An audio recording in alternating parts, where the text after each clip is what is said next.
Good evening student. आज हम लोग पढ़ेंगे आयनिक बंध। तो आज पढ़ेंगे आयनिक बंध क्या होता है और सहसंयोजी बंध क्या होता है और कब बनता है और कैसे बनता है। तो देखते हैं आज हम लोग पहले आयनिक बंध के बारे में। तो आयनिक बंध क्या होता है, जब एक परमाणु इलेक्ट्रॉन देता है और दूसरा परमाणु इलेक्ट्रॉन ग्रहण करता है तब इनके बीच जो बंध बनता है तो बंध को आयनिक बंध कहते हैं। जो इलेक्ट्रॉन देता है वो धातु होता है और जो इलेक्ट्रॉन लेता है वो अधातु होता है। तो जब भी आयनिक बंध बनेगा वो हमेशा धातु और अधातु के बीच में बनता है। तो बोल सकते हैं जब एक परमाणु इलेक्ट्रॉन देता है और दूसरा परमाणु इलेक्ट्रॉन ग्रहण करता है तो इसके बीच जो बंध बनता है उसको आयनिक बंध कहते हैं। तो ठीक है, इलेक्ट्रॉन दिया और लिया, तो क्यों दिया लिया ये भी तो प्रॉब्लम है। तो यहाँ पर कोई परमाणु है जो इलेक्ट्रॉन देता है तो अपनी स्थायी अवस्था को प्राप्त करने के लिए अपने इलेक्ट्रॉन देता है और दूसरा परमाणु अपनी स्थायी अवस्था को प्राप्त करने के लिए इलेक्ट्रॉन को ग्रहण करता है। तो सोडियम, यहाँ पर देखो ध्यान से कि सोडियम के अंतिम कोश में एक इलेक्ट्रॉन है, ये आसानी से एक इलेक्ट्रॉन क्लोरीन को दे सकता है। क्या 7 इलेक्ट्रॉन आसानी से ले सकता है? नहीं ले सकता। तो हम लोग बोल सकते हैं कि सोडियम आसानी से क्लोरीन को 1 इलेक्ट्रॉन दे सकता है और इसके अंतिम कोश में कितने इलेक्ट्रॉन है? 7। अब ये 1 इलेक्ट्रॉन लेने पर इसके अंतिम कोश में कितने इलेक्ट्रॉन हो जाता है? 8 इलेक्ट्रॉन। तो ये आसानी से 1 इलेक्ट्रॉन दे सकता है और आसानी से 1 इलेक्ट्रॉन ले सकता है। अगर ये 7 इलेक्ट्रॉन अगर मान लो त्याग देगा तो बहुत कठिनाई होगी, त्यागना इसके लिए उनका पॉसिबल नहीं है। लेकिन 1 इलेक्ट्रॉन लेने में इसको सरलता महसूस होगी, इसलिए वो क्या कर लेगा? 1 इलेक्ट्रॉन ले लेगा। तो हम लोग बोल सकते हैं कि अब यहाँ पर देखना ध्यान, सोडियम के अंतिम कोश में कितने इलेक्ट्रॉन है? 1 इलेक्ट्रॉन। ये 1 इलेक्ट्रॉन है, इलेक्ट्रॉन यहाँ पर रख दिया। अब क्लोरीन के अंतिम कोश में कितने इलेक्ट्रॉन है? 7 इलेक्ट्रॉन। अब इसके अंतिम कोश में कितने इलेक्ट्रॉन है? 1 इलेक्ट्रॉन। और क्लोरीन के अंतिम कोश में कितने इलेक्ट्रॉन है? 7 इलेक्ट्रॉन। ये 1 इलेक्ट्रॉन जो सोडियम है अपने 1 इलेक्ट्रॉन दे दिया क्लोरीन को, तो इसका जो 7 इलेक्ट्रॉन था वो कितना हो गया? 8 हो गया। 8 हो गया।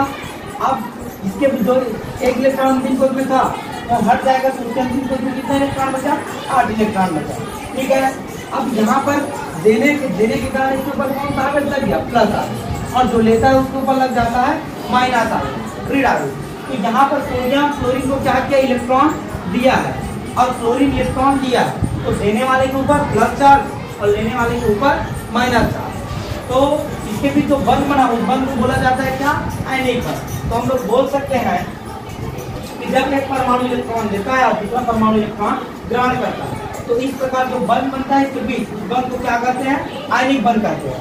मतलब यहाँ पर जो बंध बना है उसको, उस बंध का नाम है क्या? आयनिक बंध। एक और उदाहरण बताओ, कैल्शियम और क्लोरीन के बीच। कैल्शियम के अंतिम कोश में कितने इलेक्ट्रॉन है? 20। अब इसकी इलेक्ट्रॉनिक विन्यास निकालोगे तो कैल्शियम का परमाणु क्रमांक होता है 20। पहले कोश में 2 इलेक्ट्रॉन बढ़ता है, दूसरे में 8, तीसरे में 8 और बचा कितना? 2। 8 2 10 10 8 18 तो 20। अंतिम कोश में इलेक्ट्रॉन है 2, इसके बाद 2 इलेक्ट्रॉन है। यहाँ पर 2 क्लोरीन है, हमें क्लोरीन को अलग अलग करना है। एक क्लोरीन ये वाला, दूसरा क्लोरीन ये वाला। क्लोरीन के अंतिम कोश में कितने इलेक्ट्रॉन होता है? 7। 2 8 और 7। अब ये क्यों होता है? तो क्लोरीन का परमाणु क्रमांक होता है 17। तो क्लोरीन का परमाणु क्रमांक होता है 17। पहले कोश में 2 इलेक्ट्रॉन भरेगा, दूसरे वाले कोश में 8 इलेक्ट्रॉन भरेगा, तो 8 2 10 हो गया और बचा कितना? 7।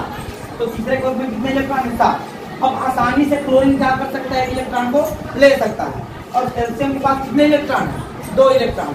अगर ये 1 इलेक्ट्रॉन देगा तो ये क्या स्थायी हो पाएगा? नहीं हो पाएगा। इसलिए ये क्या करता है? 2 क्लोरीन की मांग करता है और 2 क्लोरीन के साथ कौन सा बंध बना लेता है? आयनिक बंध। तो देखते हैं कैसे बनाता है आयनिक बंध। अंतिम कोश में 7 इलेक्ट्रॉन, 1 2 3 4 5 6 7। अब क्या करता है? इसके भी अंतिम कोश में कितने इलेक्ट्रॉन है? 7।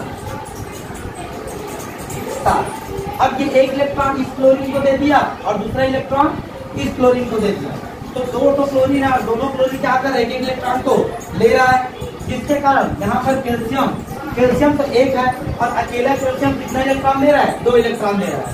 तो जो इलेक्ट्रॉन देता है उसके ऊपर धन आवे। कितना इलेक्ट्रॉन दिया? 2 इलेक्ट्रॉन दिया। 2 क्लोरीन है, यहाँ पर 2 लिख दिया और दोनों क्लोरीन कितना इलेक्ट्रॉन लिया? 1 इलेक्ट्रॉन लिया। मतलब 2 क्लोरीन के ऊपर 1 ऋण आ गई, क्योंकि 1 इलेक्ट्रॉन लिया है। अगर इसी को लिखोगे ऐसा लिख सकते हैं। तो जो देने वाला है उसको हम लोग क्या कहते हैं? धातु कहते हैं, और जो लेने वाला है उसको अधातु। तो जो आयनिक बंध बनता है वो हमेशा धातु और अधातु के बीच बनता है। तो इस प्रकार आयनिक बंध हमारा खत्म हो गया।